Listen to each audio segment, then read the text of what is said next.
Kondisi bangunan laboratorium IPA di SMP Negeri 48 Buru, Desa Persiapan Waitosi, Kecamatan Telukayeli hingga kini masih terbengkalai, meski telah dikerjakan sejak tahun 2022.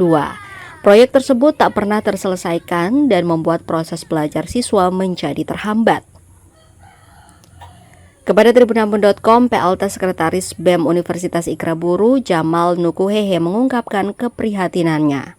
Jamal menyebutkan bahwa berdasarkan informasi yang diterima dari Kepala Sekolah SMPN 48 Buru, Laode Sabarudin Sirah, sekitar 70% anggaran proyek sudah dicairkan dan habis terpakai. Namun, fisik bangunan tak menunjukkan progres berarti. Diketahui proyek pembangunan laboratorium IPA dikerjakan oleh kontraktor bernama Bapak Garong dari CV Intim Bangunan. Pekerjaan dimulai pada tahun 2022 dengan total anggaran sebesar 297 juta yang bersumber dari APBD Kabupaten Buru.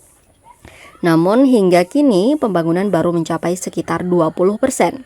Sementara itu pencairan dana telah mencapai 70% atau sekitar 197 juta.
Download Tribun X sekarang, menghadirkan lokal menjadi Indonesia.